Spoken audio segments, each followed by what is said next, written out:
Hello dear NTNT pre-conference participants. My name is Jana Declercq. I'm a media researcher at Ghent University, and in today's Petja, I will discuss a brand new news production project that the Ghent University branch of News Talk and Text is working on. This branch includes Astrid van den Dalen, Geert Jacobs, Sophie Verkest and me. In this project, we focus on online news and how it changes the newsroom. We are talking about online news websites of legacy media brands here that traditionally produce print and are still producing print, but that nowadays also publish their news on a website. And this online news is a whole different matter in terms of production, content, and consumption. Consumption has changed in terms of how audiences access news. Think websites and social media instead of a daily newspaper posted in their mailbox. For journalists, it has changed how timeframes and deadlines of production work, the kind of technology they are using, and also the kind of content they produce. We are interested in the use of technology and its impact on the content, more specifically in web analytics technology. Web analytics is an umbrella term for all kinds of monitoring of online behavior of audiences in order to increase reads and clicks. One such form of technology is headline testing. Headline testing happens during the sub-editing stage of online newsmaking. It involves trying out several different headlines for one online article, and these different options are randomly assigned to different readers who look at the article on the website or on social media. There's a software package that monitors how well each headline does. After a while, the software will declare a winning headline. The winner is determined based on two metrics, quality clicks and click-through rate. A quality click is when a reader clicks on the article and spends a certain amount of time on that page, not leaving right away. A click-through rate is the extent to which the readers click on other links embedded in the page. By researching headline testing, we want to contribute to several strands of research in journalism and news production research. The first one is the research on digital journalism and web analytics. However, we also want to transform these existing perspectives with our ethnographic and case-based approach and by analysing a multitude of micro-level aspects. A second body of literature we want to contribute to is the literature on the role of the sub-editor. In general, the sub-editor is an under-researched and underappreciated player in the newsroom, and the existing research tends to focus on traditional print processes, whereas we want to look at online news contexts.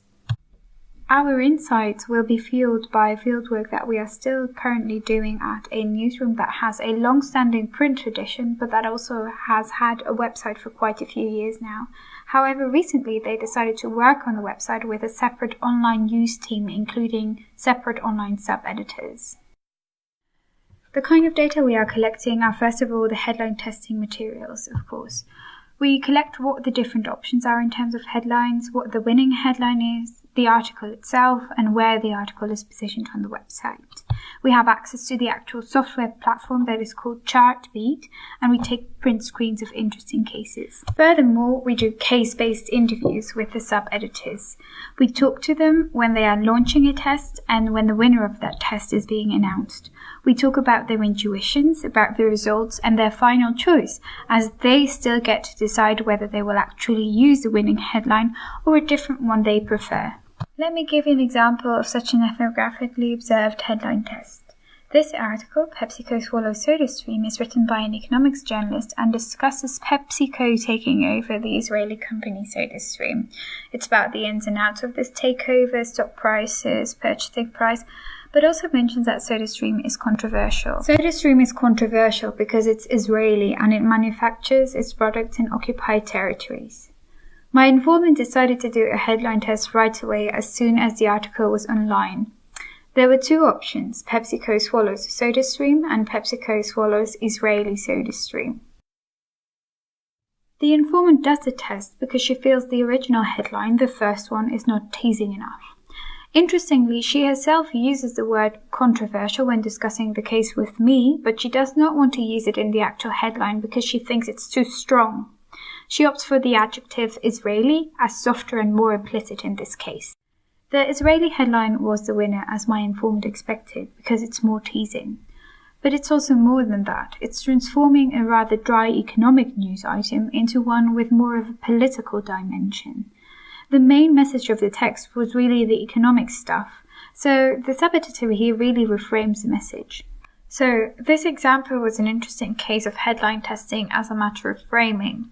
But headline tests are used in many different ways. They are used to experiment with quotes and question formats of headlines, to try out small linguistic changes, adding the names of the protagonists of a story and different bits and pieces of information. In sum, it's a very rich phenomenon. We therefore have different goals and ideas for this project. We first of all want to learn more about the differences in terms of producing headlines in print settings and in online settings, which and how much information is put in the headline, and what the role and the impacts is of the sub-editor and online team here. We also observed a tension among news workers in the urge to find the magic formula of going viral, and at the same time not wanting to entirely pick apart their craft like a scientist. There's a form of competition between the software's quantified information and the journalistic gut feeling, as well as between the audience almighty clicks and the journalist's concerns relating to quality and brand identity. We are also interested in the language of headline testing, with its somewhat particular competitive edge in concepts like the winning headline and the idea of the quality click as a clear reaction to the emergence of clickbait. In the end, we would also like to develop a typology of headline testing elements of all the elements used to differentiate headline options. And that was it, our small teaser in the form of a petcha about headline testing in online news production. Astrid, Sophie, Geert and I would like to thank you for watching, and we very much look forward to meeting and hosting you all during our workshop in September. So see you then in a few weeks.